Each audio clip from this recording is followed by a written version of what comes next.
Welcome back to A Bite from the Money Sandwich, where we provide practical and easy to understand tips and ideas on how to manage your money better, so as to let you retire with comfort and on your own terms. Ever wondered if your health insurance is really giving you the best bang for your buck as you get older? Today, I am joined by Kate Browne, Head of Research and Insights at Compare Club. Now, Compare Club helps Australians find savings in their insurance and loans. Kate will dive into the complexities of health insurance for older Australians, especially as premiums rise and needs change. Kate explores why it's so crucial to review your policy every 3 years or so to ensure you're getting the best coverage for your money. We also discuss the benefits of services like Compare Club that help optimise your policy without added costs. Tune in for practical tips on managing your health insurance, understanding coverage tiers, and making sure you're not paying for extras you don't need. Well, welcome to the show, Kate. Thanks so much for having me, Mark. Well, we'll get straight into it. Health insurance for a lot of people is one of those things that we just have. It's one of those things during our working life, but as we get older and we know everything, especially when it comes to insurance, premiums go up. And we get to a point where we think, oh, well, we're going to retire soon. Do we really need to have health insurance? And yet, for a lot of people, that's when they most need it. So probably that's a good point to start for yourself is, should we actually still keep our health insurance once we're older? I think if you've had private health insurance in the past, it's definitely worthwhile keeping it as you get older. You know, the rubber really hits the road as you get older. That's when we know people start having more chronic health problems, big health problems. And often, the ethos is that if you get health insurance when you're younger, that's really, in a way, helping to finance the older members who are probably more likely to need it. So I would suggest for anyone who's a bit older and questioning whether they need it, really think about that. Look at things like public hospital waiting times at the moment and think about what perhaps you've seen family or friends go through who are maybe a little older than you before you decide to exit. It can be a false economy. Yeah, no, that makes a lot of sense. And really, it's like anything though, you want to get value for money. So there must be strategies. If you're getting older, there's a lot of things extras that you may have had when you needed when you were younger, you may not need when you're older. So what are some of the strategies if you're an older Australian to basically get value, save money on their health insurance? The first thing I'll say up front is health insurance is diabolically complicated. Yes, that's what I found. I'm not going to say things like research. No, you can. You're very welcome to. What I would say is, and what we see here at Compare Club, is very few people give their health insurance an overhaul when they should. And the absolute minimum should be every 3 years, if not a little sooner. And I was guilty of this myself. When I started in this job, I spoke to one of our agents and he said, how long have you had your old fund? And I was like, I think like 4 or 5 years. When he went in, it had actually been 9 years. And I just hadn't realized. I think it's a bit like dental visits. You know, that year comes around so much faster than you swear you've just been at the dentist. It's time to go again. Health insurance years can fly by. And certainly in my experience, what I realized is I was missing out on a whole lot of benefits. And my life also looked profoundly different to the way it did 10 years ago. So for me, that would be the first rule of thumb is definitely make sure that you're making sure that you're covered for the right things, that you're jettisoning, there's a tricky word, to the things you don't need, but also that you're looking at the market and seeing what's available. What I've seen in my research here is that quite frequently people are paying too much in their premiums, but the really critical one I've seen is people often aren't getting the best value for their policy. So where we might be able to save you $10 a month on your premium, you could potentially double the value of your extras, for example, just by shopping around. Wow. Okay. And let's just break health insurance down a bit. There's sort of the gold standard, the gold level that, private, you get your own doctors, those sort of things to your basics. So do you want to just explain that a bit? Because for a lot of people, they're not sure about that as well. Yeah, so we have Medicare. Medicare's for everybody. So Medicare is always our backup. It is, what every Australian's entitled to, whether it's bulk billing or if you turn up to emergency at a public hospital, you'll be looked after. Private health insurance is designed to provide backup to that system, but also give Australians who can afford it a bit more of a choice. So with private health insurance, we have a few years ago, the government brought in some different categories. So we have gold cover, silver cover, bronze cover, and basic.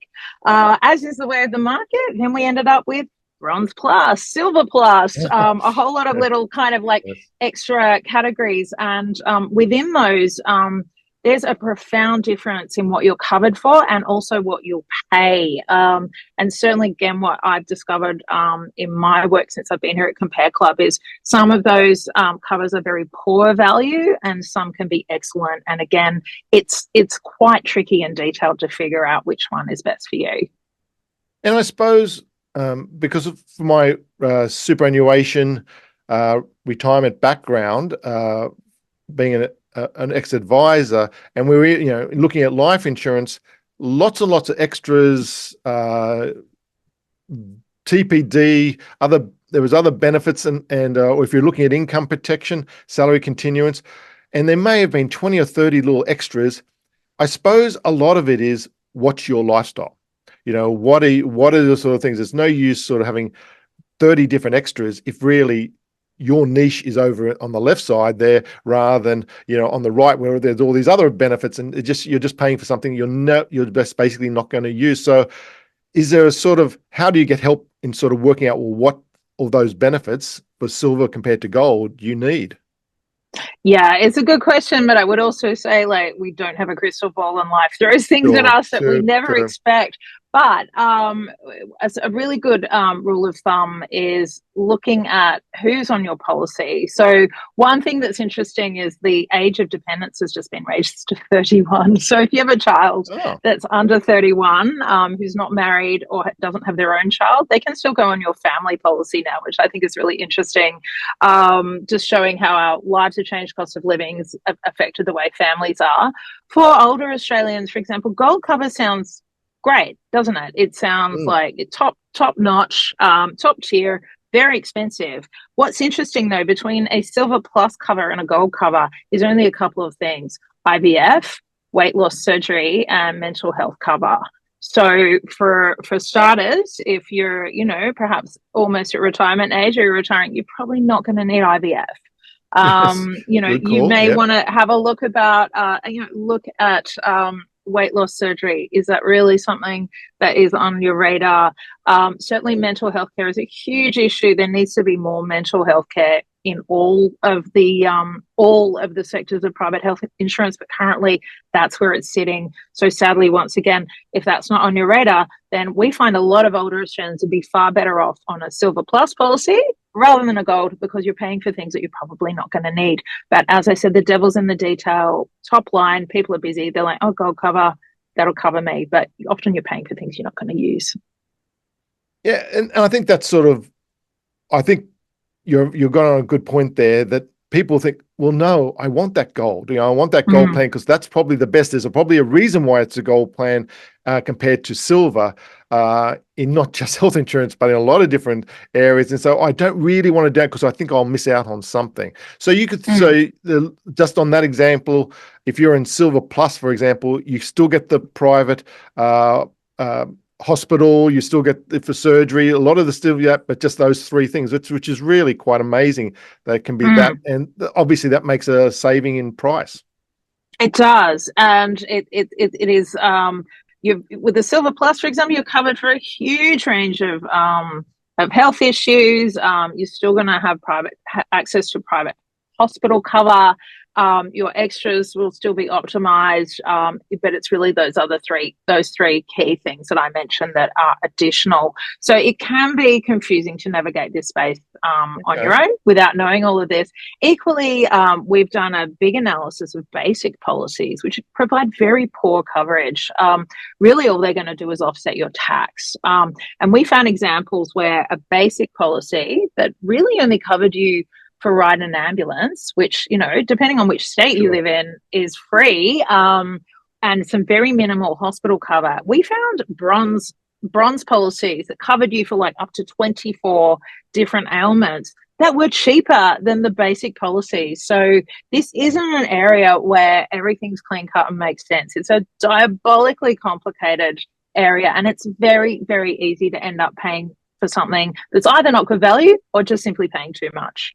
Yeah, and we're going to talk about, you're making it very, very clear how complex an area this is, and people just may be paying for something they don't really need, and life gets in the way, so we struggle to do this research ourselves. And I'll ask you about your service and how it can help people.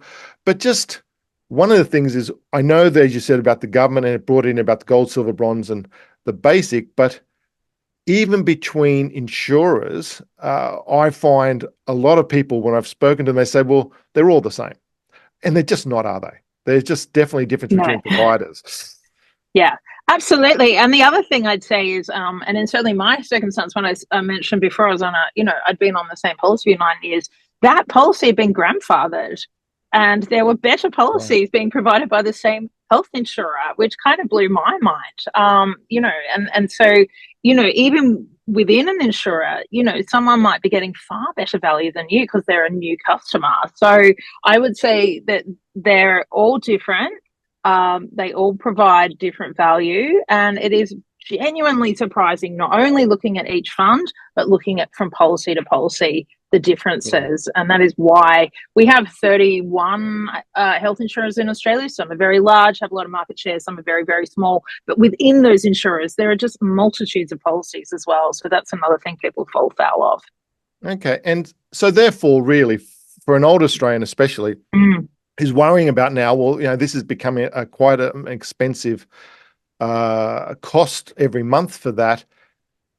Really getting some good help, they can actually compare, and actually most likely probably could downgrade and still get good quality benefits. Yeah, absolutely. We saw a lot of people drop private health insurance a few years ago, mainly due to the cost of living crisis. Completely understandable. What we've seen now is we're at a sort of baseline where people are keeping it, but they're not comparing and switching as often as perhaps they should. So I would say to anyone who's looking at their bills and thinking, gosh, this is really expensive, absolute first port of call, if you haven't had a good look at it or had it run through by an expert in the last 3 years, that would be your first port of call rather than jettisoning it. There are so many policies.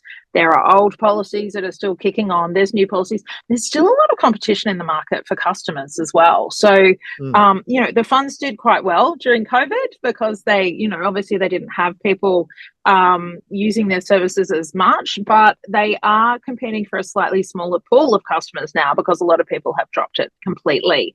And so the other thing I would say is by switching, sometimes you might get 8 weeks for free. So that's 2 months of premiums that you're not going to be paying. I mean, for me, that would be $800 right there that I've saved on my family policy. You may get a gift card. You may get other benefits. So switching can also just put you on the front foot in terms of just getting that bargain and being a new customer. So I would definitely recommend, before even considering dropping it, running through, seeing what you've got, seeing what you could do better, and having it completely optimized. Another thing I'll mention is what's really interesting is a lot of extras cover is based on a dollar figure. And so what might have been a good deal 6 years ago has not kept up with inflation.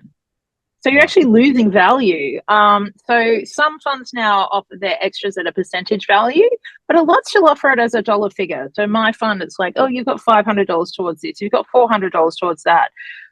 In the case of me, I was on a policy for 9 years. So you can imagine how much that had degraded without me really understanding. So there's just another example of, like, if you set and forget, you're automatically starting to fall behind. So it's really critical to give it a really good going over and decide what you want to do then before just, cutting it out, which I think a lot of people did in haste. And that can be fine if everyone's fitting well, and you can have a lot of regrets about that if something goes wrong. Yeah, no, I've always maintained everyone should have a good safety net. Life insurance, health insurance, general insurance.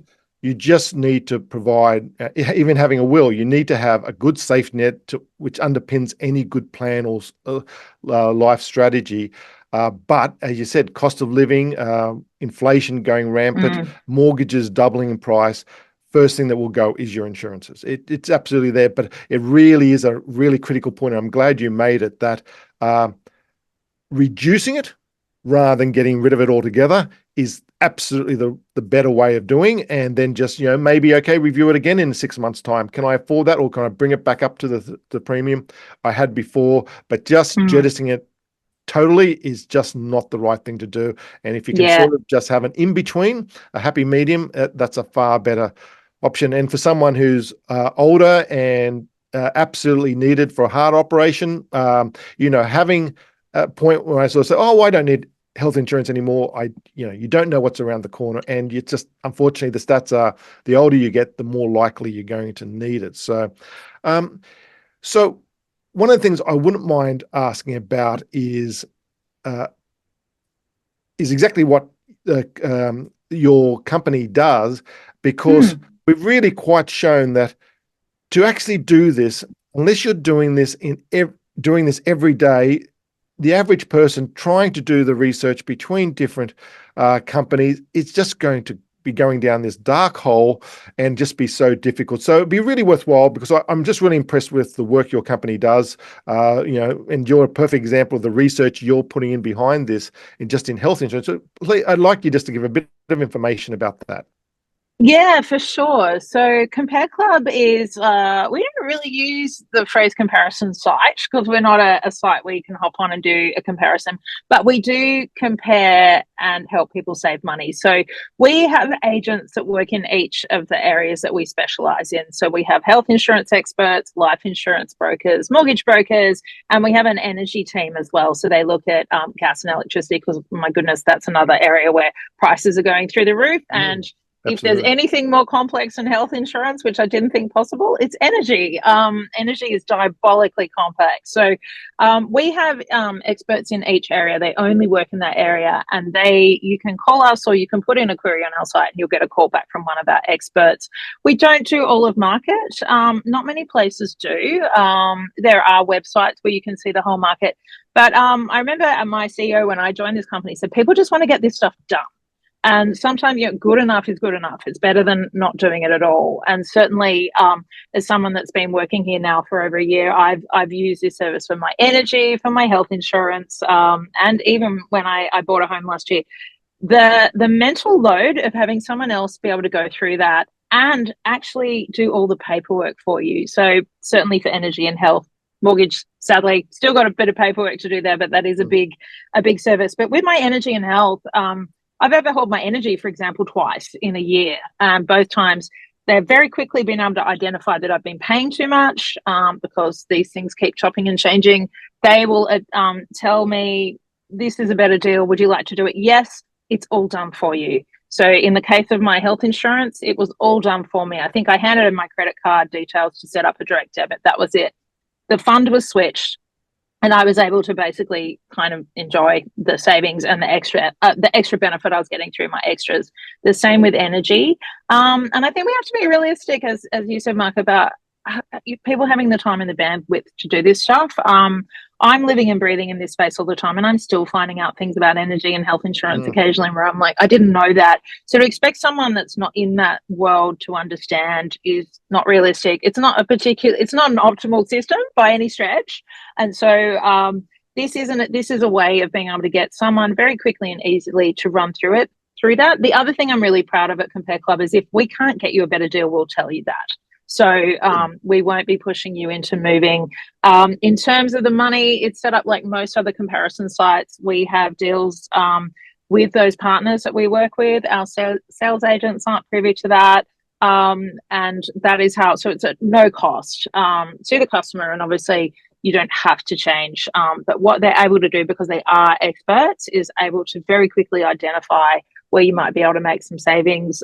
With my health insurance, they saved me on my premium. I didn't lose any benefits, and they doubled my extras. I've got teenage children who've got very expensive teeth.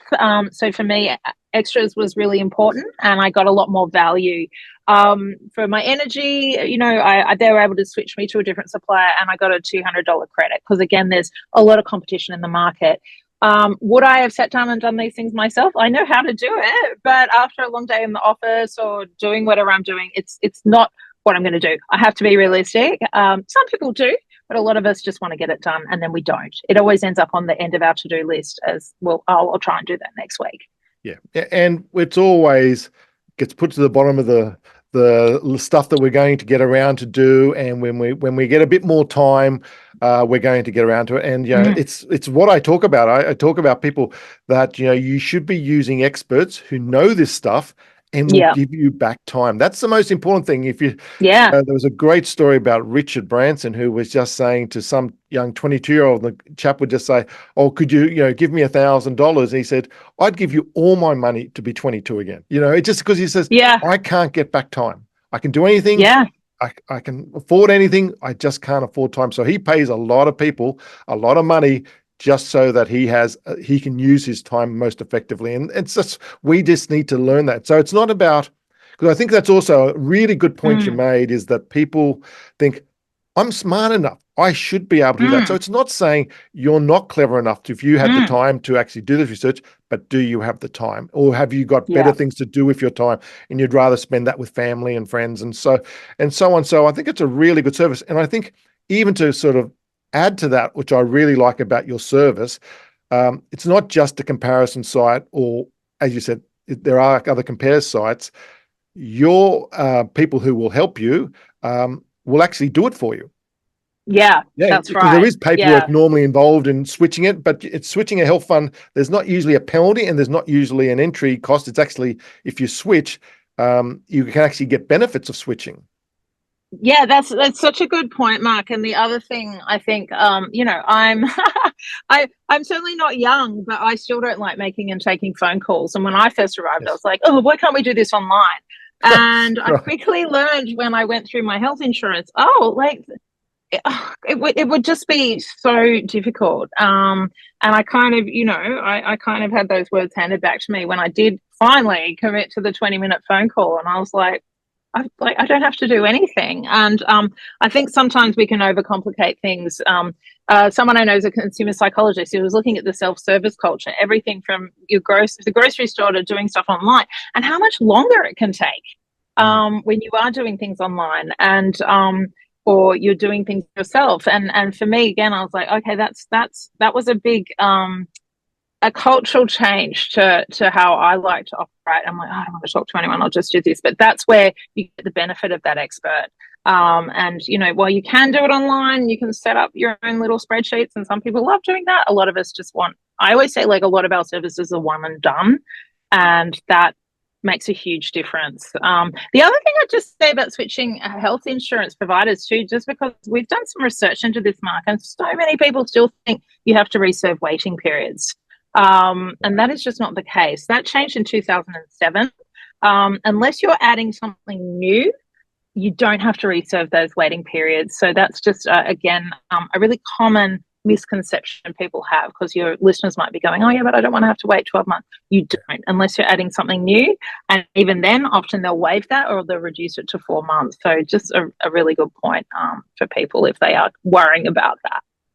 And I think people, I don't know, I think it's sort of, I talk to a lot of people when they talk about mortgages, for example, and they say, "Oh, but I've been with my particular bank for years, so, I'm loyal." And I said, well, then unfortunately, they're not loyal to you. What the deals they're giving to attract new people to their bank, you're not actually receiving.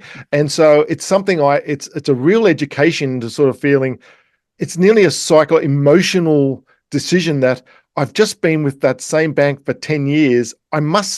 It must make sense to me that I would be better off staying with them, but it really isn't in most situations. But again, it's the difficulty of having to move. And if that can be taken away from you, or that all that extra work to be taken away from you, someone else can do that for you and give you back time, and as well as getting a better deal. And I should really point out that anyone listening, if anyone who's listened to me over the last 3 years doing podcasts, I don't do advertorials. I really don't. It's when I was an advisor, one of the things I helped my clients with time was they'd say, "Okay, you're not an accountant, but you must know a good accountant, or you must know a good mortgage broker because you've just been doing this, or I need a good estate planning lawyer." And over 30 years, I built up those connections to make it easier for my clients. And so I get emails every week on, "Can we come on your show to talk about whatever?" And I do the research, and unless it really is something that's going to be of interest to people listening to this, and you just fall into that category. I just really appreciate the work you're doing. And, if I would want to do it, and I am actually for our energy, definitely going to contact yourselves, then anyone who's listening to that, I feel comfortable doing that too. So it's a really good service that you provide, and it's just well done that you're doing this. Just probably one thing, is there anything, because you get asked this all the time, I'm sure, but is there something I haven't asked you that you think that probably the listeners would do? Is there any other practical tips, or if they do decide to do this on their own, that you would say, okay, I get between the gold, silver, and maybe between providers, but is there anything else that you would recommend as a strategy? Yeah, absolutely, Mark. For a start, it depends on where you live. If you live in regional areas, you may not have access to private healthcare. So it may, that's something to consider, and maybe it's not right for you.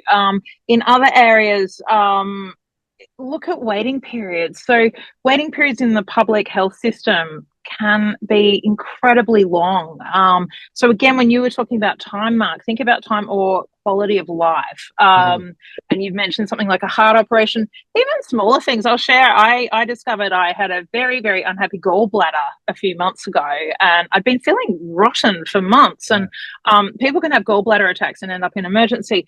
My GP told me, if you went public, because it's very unlikely to kill you, you could be waiting for 2 years before you have that gallbladder removed. But you're going to feel tired, sick, nauseous, and you've got the risk of being rushed to hospital. I went the private route. I had to shell out about $2,000 up front, which I felt a bit dirty about, I'm not going to lie. But when I looked at the bill for my surgeon was actually $8,000. I had surgery one night in a private hospital and recovered really quickly. So on balance, yes, I had to still pay a gap fee. Gap fees suck. But on balance, I was like, in terms of quality of life, did I really want to spend 18 months to 2 years feeling absolutely awful and wondering, oh my goodness, am I going to have an attack if I go somewhere remote? Am I going to be rushed to emergency screaming? Because apparently that's what can happen.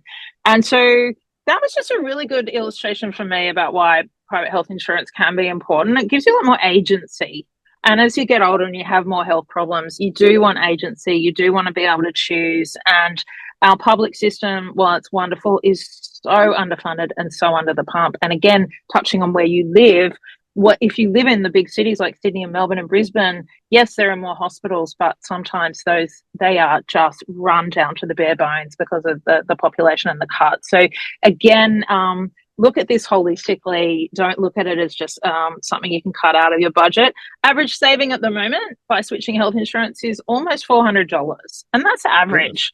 Okay. So, if a 20-minute phone call means just doing that and perhaps getting you better value, again, touching on time, that's a fairly low investment for a big gain.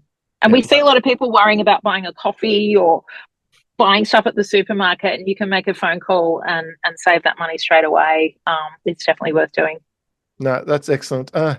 No, and I love talking about well-being, and especially people are under a lot more financial stress than they used to. And anything like this, as you said, $400 is a significant amount of money just from a 20-minute phone call that could, as well as from a health point of view, actually in the long run be far better off for you.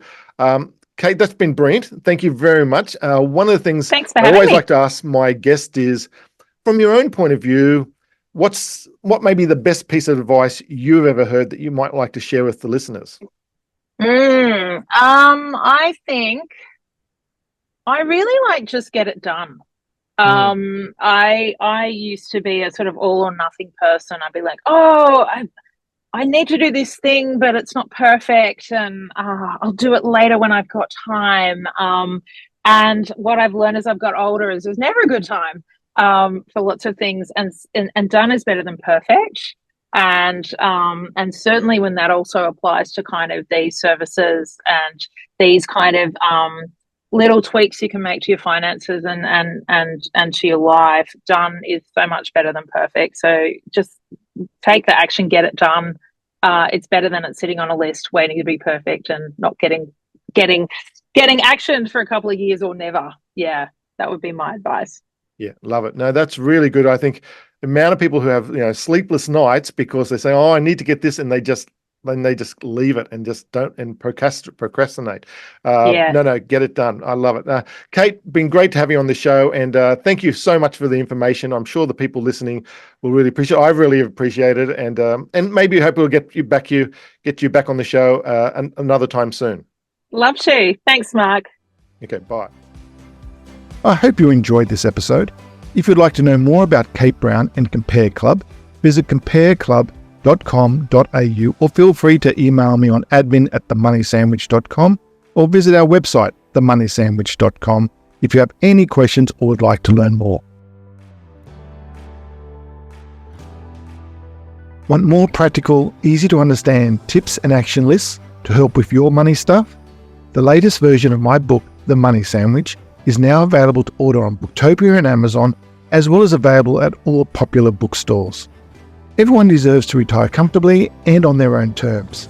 Make this the year you take action. As with every podcast, this information is not advice, as not personalised to your own situation. And past performance is never guaranteed for the future. What we are trying to do here is to provide tips, coaching and education to help improve your money knowledge, which we believe can only be a good thing. See you next time when we take another bite from The Money Sandwich.